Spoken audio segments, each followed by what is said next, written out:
Friends, welcome to my channel कैमसिन। और chemistry यहाँ हम लोग बहुत ही सिंपल तरीके से पढ़ते हैं।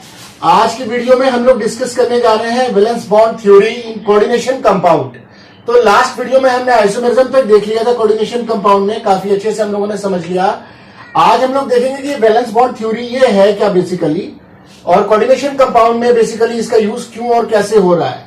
तो ध्यान दीजिए, अगर आप लोगों ने इनिशियली पढ़ा होगा वैलेंस बॉन्ड थ्योरी, एक नॉर्मल हम जो ऑर्गेनिक इनऑर्गेनिक कंपाउंड्स में था, इनऑर्गेनिक कंपाउंड्स में, तो उसमें लाइक हाइब्रिडाइजेशन और बॉन्ड कैसे फॉर्म हो रहा था, वो सारी चीजों को डिस्कशन हमने किया था।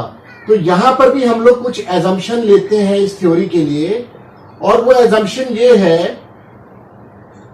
यहां पे हमने जो एजम्पशन लिया है कि यहां जो डी, देखिए basically coordination compound D block जो होते हैं ना, ट्रांजिशन मेटल्स, वो फॉर्म करते हैं।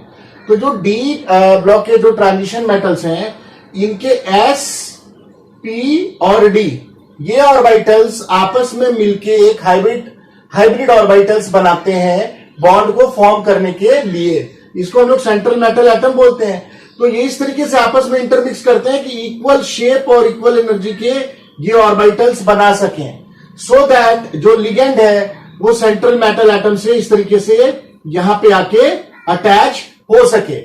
तो ये किस तरीके से बनेगा, इसमें एक बॉन्ड बनता है M2L, आप लोगों ने पढ़ा होगा, ये कोऑर्डिनेशन बॉन्ड होता है जिसमें कि लिगेंड लोन पेयर देता है सेंट्रल मेटल एटम को। तो ये लुईस बेस और ये लुईस एसिड हमने पिछली वीडियो में समझ लिया था। तो इसका एजम्पशन यही है कि ये आपस में इंटरमिक्स करते हैं और उसके बाद एक हाइब्रिड ऑर्बिटल्स बनाते हैं। इसी थ्योरी को हम लोग बोलते हैं वैलेंस बॉन्ड थ्योरी, ठीक है ना।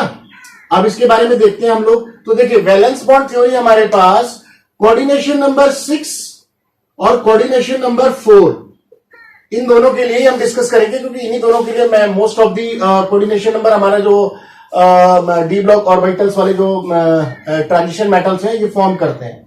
तो ज्यादा ही प्रेवलेंट 6 और 4 है। तो हम लोग सबसे पहले स्टार्ट करते हैं कोऑर्डिनेशन नंबर 6 से वैलेंस बॉन्ड थ्योरी के लिए। दूसरी चीज, वैलेंस बॉन्ड थ्योरी अगर हम पढ़ते हैं तो हम उससे चीजें समझते क्या क्या है, एक बार आप ये भी देख लो। एक तो हम ये समझते हैं कि उसका हाइब्रिडाइजेशन क्या है, मैं आपको एग्जांपल में भी बताऊंगा, डोंट वरी। हाइब्रिडाइजेशन क्या है, दूसरा उसका मैग्नेटिक प्रॉपर्टी क्या है, उसका मैग्नेटिक प्रॉपर्टी क्या है, लाइक पैरामैग्नेटिक है, डायामैग्नेटिक है, और उसका स्पिन मल्टीप्लिसिटी क्या है। स्पिन मल्टीप्लिसिटी क्या है, स्पिन मल्टीप्लिसिटी का मतलब अगर अनपेयर्ड इलेक्ट्रॉन एक भी है तो आपको इसका फॉर्मूला पता है 2s+1, ठीक है ना। अगर एक भी अनपेयर्ड इलेक्ट्रॉन नहीं है तो s0, तो एटलीस्ट 1 तो आएगा ही, और अगर एक अनपेयर्ड इलेक्ट्रॉन है तो यहां 1 रखोगे तो 3। ये वही वाली बात हो गई कि अनपेयर्ड इलेक्ट्रॉन इस तरीके से होते हैं, तो इसका स्पिन। तो ये तीनों चीज इस थ्योरी से हमें पता चलने जा रहा है। आइए स्टार्ट करते हैं कोऑर्डिनेशन नंबर 6 के लिए। तो देखिए, कोऑर्डिनेशन नंबर 6 में हमारे पास दो केस बनते हैं। फर्स्ट केस में अगर मैं आपको बोलूं, ये है कि अभी स्ट्रक्चर अपने आप आएगा आपके सामने, आपको समझ में आएगा। तो उसको जानने से पहले हमें एक चीज और जाननी होगी, 1 मिनट, कि हमारे पास जो लिगेंड्स होते हैं, इसको मैं स्टार्ट करने से पहले आपको बताऊं, हमारे पास जो लिगेंड्स होते हैं, देखिए लिगेंड सेंट्रल मेटल एटम के पास आ रहे हैं, तो जो लिगेंड पास में आता है उसी के अकॉर्डिंग यहां पे इसका हाइब्रिडाइजेशन होता है, ठीक है ना। तो ये बड़ा ही फैक्टर है लिगेंड की, कौन सा लिगेंड आ रहा है तो तभी हाइब्रिडाइजेशन कैसा होगा आपको पता चलेगा। आइए देखते हैं। तो फर्स्ट हमारा होता है स्ट्रॉन्ग लिगेंड। इसका जो क्लासिफिकेशन है, फर्स्ट हमारा है स्ट्रॉन्ग। स्ट्रॉन्ग में अगर आप बोलोगे तो Cn- और CO, ये दोनों ही स्ट्रॉन्ग लिगेंड है, ठीक है ना। स्ट्रॉन्ग लिगेंड की खास बात क्या होती है, ये जो इलेक्ट्रॉन की ना पेयरिंग करते हैं, ये इलेक्ट्रॉन की पेयरिंग करते हैं, ध्यान रखना। स्ट्रॉन्ग लिगेंड आएंगे, इनको अनपेयर्ड इलेक्ट्रॉन अच्छे नहीं लगते हैं, ये फटाफट पेयरिंग करेंगे। इसके बाद आपका एक एवरेज ले लो। एवरेज का मतलब हो सकता है कि ये कभी स्ट्रॉन्ग भी हो सकते हैं, कभी वीक भी हो सकते हैं। तो एवरेज में अगर आप देखोगे तो जस्ट लाइक NH3 हो गया, है ना, H2O हो गया, से EN हो गया, एथिलीन, ये आपको मैंने आपको पिछले एग्जांपल में बताया था, ये क्या था, एथेन 1,2 डाइअमीन, है ना, बाइडेंटेट। अच्छा, पुअर, अगर हम पुअर की बात करें तो पुअर हमारे पास कौन सा हो जाता है, Cl- Br- और SCN-। ये सारे पुअर हैं। यानी यहां पे देखिए इलेक्ट्रॉन की पेयरिंग, यहां पे इलेक्ट्रॉन की पेयरिंग हो भी सकती है, मे और मे नॉट। मे मे और मे नॉट, लेकिन यहां पे इलेक्ट्रॉन की पेयरिंग नहीं होगी, ध्यान रखना, यहां पे इलेक्ट्रॉन की पेयरिंग नहीं होगी। तो ये लिगेंड्स आपने एक बार आप नोट भी कर लेना कि स्ट्रॉन्ग लिगेंड ये हो गया, एवरेज लिगेंड ये हो गया, और वीक लिगेंड्स या पुअर लिगेंड्स ये हो गया। आइए अब हम लोग स्टार्ट करते हैं कोऑर्डिनेशन नंबर 6 का एक एग्जांपल के साथ, तभी आपको क्लियर समझ में आएगा। FeCN6 का, चलिए इसका एग्जांपल ले लेते हैं, ठीक है ना। अब K for FeCN6 को आप ब्रेक करोगे तो क्या आएगा, 4K प्लस FeCN6 ये आ जाएगा, और यहां पे क्या आएगा, -4। ये आपको पता है, क्लियर है ना। तो यहां पे अगर हम सबसे पहला काम आप क्या करते हैं, सेंट्रल मेटल एटम का ऑक्सीडेशन नंबर फाइंड आउट करते हैं। आपको पता है कि CN एक स्ट्रॉन्ग लिगेंड है और इसका चार्ज क्या होता है, -1। तो -6 में यहां पे क्या ऐड करेंगे कि -4 आ जाए, तो यानी इसका ऑक्सीडेशन नंबर कितना है, +2। क्लियर हो गया ये कैसे आया, +2 ऑक्सीडेशन नंबर, है ना।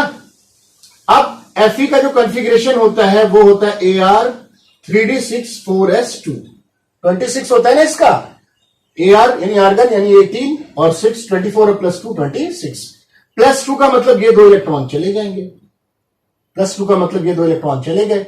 अब यानी इसके पास जो कॉन्फ़िगरेशन बचा Fe के पास, +2 के पास अगर हमें देखना है तो वो 3d6 बचा। तो 3d6 में आप देखो 1 2 3 4, यानी कि यहां पे 6 इलेक्ट्रॉन हैं, 5 और यहां पे 6, देयर आर 6 इलेक्ट्रॉन्स। अब मजेदार बात यह है कि यहां पे जो लिगेंड आ रहा है ये कौन सा आ रहा है, स्ट्रॉन्ग लिगेंड आ रहा है। अगर ये स्ट्रॉन्ग लिगेंड आ रहा है तो ये पेयरिंग अलाउ करेगा, यानी कि ये आपस में पेयरिंग, है ना। अगर आप बोलो ये वाला इधर पेयरिंग, ये वाला इधर पेयरिंग कर लेगा। तो अगर पेयरिंग होगी तो इसका अरेंजमेंट किस तरीके से हो जाएगा, एक बार देखो आप, है ना। ये इस तरीके से पेयरिंग हो जाएगा, ये हो जाएगा और ये हो जाएगा, क्लियर। तो CN स्ट्रॉन्ग लिगेंड है, इसको अच्छा लगता है, ये पावरफुल है कि पेयरिंग हो जाए, इसने पेयरिंग हमारी करा दी Fe+2 में, है ना। अब देखिए दूसरी चीज, हमारे पास लिगेंड है कितने, 6। एक लिगेंड को एक ऑर्बिटल मिलेगा तो हमारे पास कितने ऑर्बिटल होने चाहिए, 6 होने चाहिए, और उनको आपस में इंटरमिक्स करना पड़ेगा, तभी तो हाइब्रिडाइजेशन होगा, तभी तो वैलेंस बॉन्ड बनेगा। तो ये तो 3D हो गया। इसके आगे हमारा क्या आएगा, इसके आएगा हमारा आगे 4s, और इसके आगे हमारा क्या आएगा, 4p, ठीक है ना। इसके आगे हमारा आएगा 4s और 4p, ठीक है ना। अब 6 लिगेंड चाहिए, तो देखिए यहां पे D का कितना खाली हमारे पास वैकेंट, 2, तो D2 और S का 1 और P का 3, यानी यहां पे कौन सा हाइब्रिडाइजेशन होगा, D2sp3। अब D2sp3 ये आपस में मिक्स करेंगे, ऑर्बिटल्स आपस में मिक्स करेंगे और क्या करेंगे, 6 हाइब्रिड ऑर्बिटल्स बनाएंगे, 1 2 3 4 5 और 6। ये सभी क्या होंगे, D2sp3। कोऑर्डिनेशन नंबर 6 में आप जानते हैं इसका स्ट्रक्चर होता है ऑक्टाहेड्रल, होता है, क्लियर। तो D2sp3 का जो स्ट्रक्चर हो गया ऑक्टाहेड्रल हो गया, और हाइब्रिडाइजेशन क्या हो गया यहां पे, D2sp3।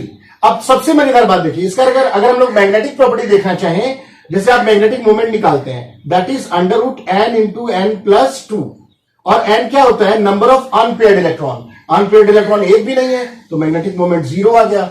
अनपेयर्ड इलेक्ट्रॉन नहीं है तो स्पिन मल्टीप्लिसिटी क्या आएगी, 2s+1 होता है, 0 है, एक भी अनपेयर्ड इलेक्ट्रॉन नहीं है तो स्पिन मल्टीप्लिसिटी कितनी आ गई, 1।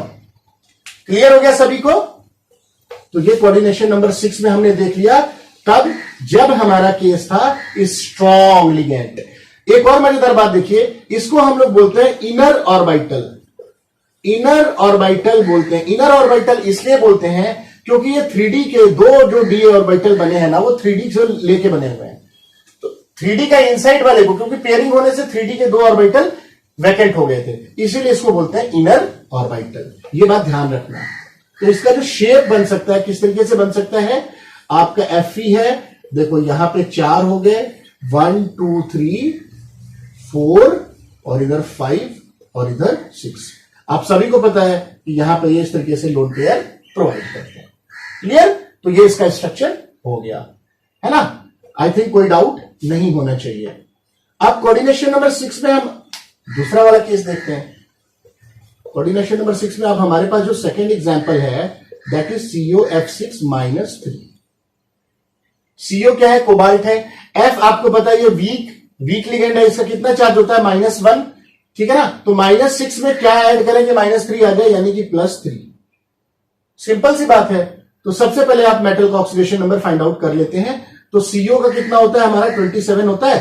तो AR कर लो और 3D कितना आ जाएगा? 7 और 4s2, यही आएगा ना।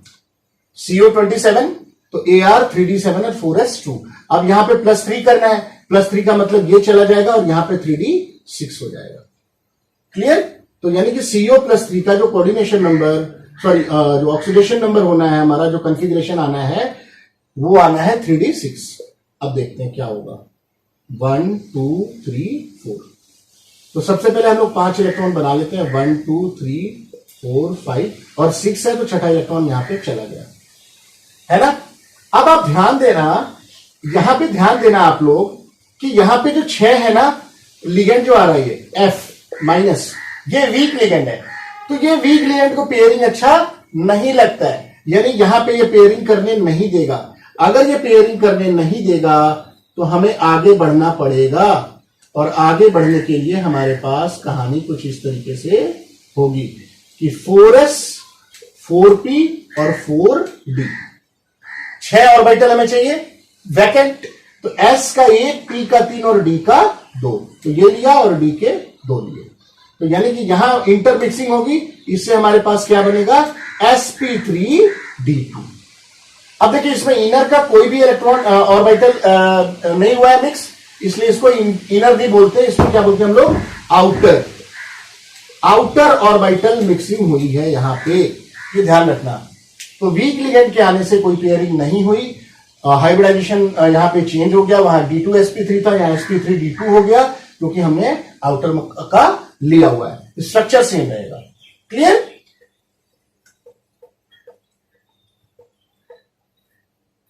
अब एक चीज आपको और बता दूं, देखिए जैसे मैंने आपको एवरेज वाला कंसेप्ट बताया था, तो सपोज करो यहां पे मैंने अगर CONH3 लिया है ना, F6 के बजाय CONH3 लिया, तब क्या होगा? और यहां पे +3 है सपोज, क्योंकि देखिए NH3 न्यूट्रल है, इसके पास कोई चार्ज नहीं है। तो इस केस में क्या ये स्ट्रॉन्ग लिगेंड की तरह काम करेगा या वीक लिगेंड? तो मैं आपको क्लियर बता दूं, NH3 आप लोग लिख लो, ये CO, Cu, Cr and Fe, इन चारों के साथ ये स्ट्रॉन्ग लिगेंड की तरह काम करता है, ध्यान रखना। अगर NH3 इन चारों के साथ अटैच है तो स्ट्रॉन्ग लिगेंड की तरह काम करेगा, अदरवाइज ये वीक लिगेंड की तरह काम करेगा, ये ध्यान रखना। तो यहां पे स्ट्रॉन्ग लिगेंड है, यानी कि पेयरिंग क्या होगा? करेगा, ठीक है ना। स्ट्रॉन्ग लिगेंड है तो पेयरिंग करेगा, वीक लिगेंड है तो पेयरिंग नहीं करेगा। तो अकॉर्डिंगली आप CONH3+ का अगर स्ट्रक्चर बनाना चाहें तो यू कैन मेक, है ना।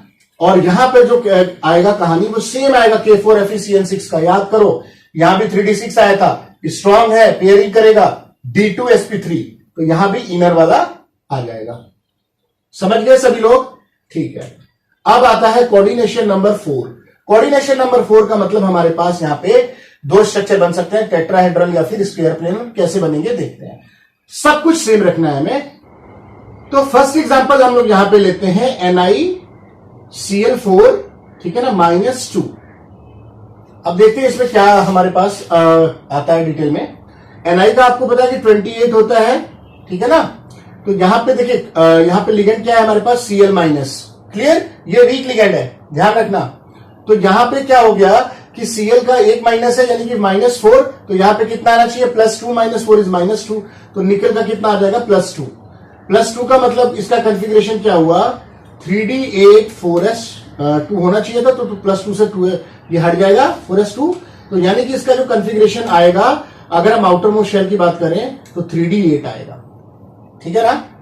3D8 है, और आपको यह ध्यान रखना है यहां पे कि ये पेयरिंग नहीं करने देगा। तो 1 2 3 4 5, इसके बाद 6 7 और 8।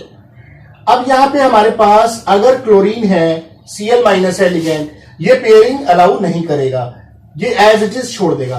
तो यानी कि यहां पे कितने चाहिए? 4 चाहिए ना। 4 के मतलब ये हो गया कि ये 4s का 1 लेगा और 4p का 3 लेगा, 1 2 3। तो यहां आपस में ये ऑर्बिटल्स इंटरमिक्स करेंगे और हाइब्रिड ऑर्बिटल्स बनाएंगे, ठीक है ना। 4 हाइब्रिड ऑर्बिटल्स बनेंगे और सभी का नाम क्या होगा, sp3। sp3 क्यों आया, सभी को समझ में आ गया, क्योंकि यहां पे वीक लिगेंड है, पेयरिंग अलाउ नहीं करेगा। क्लियर हो गया। sp3 का जो हमारा स्ट्रक्चर होता है वो क्या होता है, टेट्राहेड्रल। ध्यान रखना, ये सभी को पता होगा, टेट्राहेड्रल स्ट्रक्चर होता है। अब अगर मैग्नेटिक मोमेंट निकालने की बात करें अगर हम इसका, तो देखो यहाँ पे 2 एम्पियर इलेक्ट्रॉन है, तो आप फॉर्मूला रख लो, 2 इंटू 2 प्लस n+2 होता है ना, तो 2 + 2 जो भी आया इसका यूनिट होता है बोर मैग्नेट्रॉन। और अगर आप स्पिन मल्टीप्लिसिटी निकालना चाहते हैं, कितने एम्पियर इलेक्ट्रॉन है, 2, तो 2 इंटू 2 4 + 1 5। अकॉर्डिंगली आप फाइंड आउट कर सकते हैं। तो वैलेंस बॉन्ड थ्योरी ने आपको ये सब चीजें बता दी। टेट्राहेड्रल स्ट्रक्चर किस तरीके से हो सकता है आप लोग देख चुके हो, है ना। Further you can draw by yourself, है ना। आई जस्ट ड्रॉ इट, इस तरीके से टेट्राहेड्रल का स्ट्रक्चर हो सकता है। और यहां पे कंप्लीट करके -2, ठीक है ना। तो ये हो गया आपका टेट्राहेड्रल स्ट्रक्चर। अब कोऑर्डिनेशन नंबर 4 में हमारे पास एक केस और बनता है। यहां देखिए कोई इनर ऑर्बिटल यूज हुआ क्या, नहीं हुआ ना, तो इसको हम लोग बोलेंगे आउटर ऑर्बिटल वाला कंसेप्ट। सेकंड हम लोग लेते हैं NiCN4 -2। अब यहां देखिए सेम, सबसे पहले हम लोग देखेंगे कि CN- हमारा स्ट्रॉन्ग लिगेंड है, तो 1 माइनस यानी -4, यहां पे क्या आएगा, +2 - 4 इज -2, तो निकल का यहां पे क्या आ गया, +2। अगेन इसका क्या आएगा, 3d8। ध्यान रखना 3d8 सेम स्ट्रक्चर आया, लेकिन यहां पे स्ट्रॉन्ग लिगेंड है, ये पेयरिंग अलाउ करेगा। जब ये पेयरिंग अलाउ करेगा तो क्या कहानी बनेगी, आइए देखते हैं। तो सबसे पहले हमने एक इलेक्ट्रॉन इसमें फिलअप कर लिया और 8 इलेक्ट्रॉन फिलअप करना है, तो यहां पे 6 7 और 8। अब अगर ये पेयरिंग अलाउ करेगा तो ये इलेक्ट्रॉन उठ के यहां आ जाएगा, यानी यहां पे पेयरिंग हो जाएगी। समझ गए ना, कितने हैं हमारे पास, ये लिगेंड 4, तो एक तो डी का लगेगा, इसके अलावा एक एस का लगेगा, और पी के कितने लगेंगे, पी के सिर्फ 2 लगेंगे। ध्यान रखना, this is 3d and this is 4s and this is 4p। Clear. तो ये आपस में इंटरमिक्स करेंगे यहां तक। क्लियर। तो 4 बनाएंगे, तो इसका जो हाइब्रिडाइजेशन आएगा वो आएगा DsP2। 1 2 3 और 1 4 के वैकेंट ऑर्बिटल बनाएंगे मेटल हाइब्रिडाइजेशन करने के बाद, और यहीं पे फाइनली हमारा लिगेंड इनको लोन पेयर डोनेट करते हुए अटैच हो जाता है। अब DsP2 है ना, DsP2 कभी भी आएगा आपके पास हाइब्रिडाइजेशन, तो ये हो जाएगा स्क्वायर प्लेनर होगा। तो इस केस में आपने देखा, और यहां पे इनर ऑर्बिटल यूज हुआ है, इसलिए इसको हम लोग क्या बोलेंगे, इनर ऑर्बिटल कॉम्प्लेक्स। उधर हमने आउटर ऑर्बिटल कॉम्प्लेक्स बोला था। अब स्क्वायर प्लेनर है, तो स्क्वायर प्लेनर का स्ट्रक्चर आप लोग देख लो। टेट्राहेड्रल का मैंने आपको बता दिया था, स्क्वायर प्लेनर का मतलब इस तरीके से हो गया, तो 1 2 3 एंड 4 इधर करके -2। ये यहां पे इसको इलेक्ट्रॉन इस तरीके से दे रहे हैं लिगेंड्स। समझ गए ना। तो कोऑर्डिनेशन नंबर 6, कोऑर्डिनेशन नंबर 4 में देख लिया हमने वैलेंस बॉन्ड थ्योरी, हमने काफी कुछ समझ लिया वैलेंस बॉन्ड थ्योरी के assumptions को समझते हुए, और ये सारी चीजें हमने क्लियर कर दी। बट इस थ्योरी में भी कुछ प्रॉब्लम रही। आगे हम लोग जब नेक्स्ट थ्योरी चलेंगे तो उसके बारे में थोड़ा सा हम लोग डिस्कशन करेंगे। तब तक के लिए thank you so much for watching my video.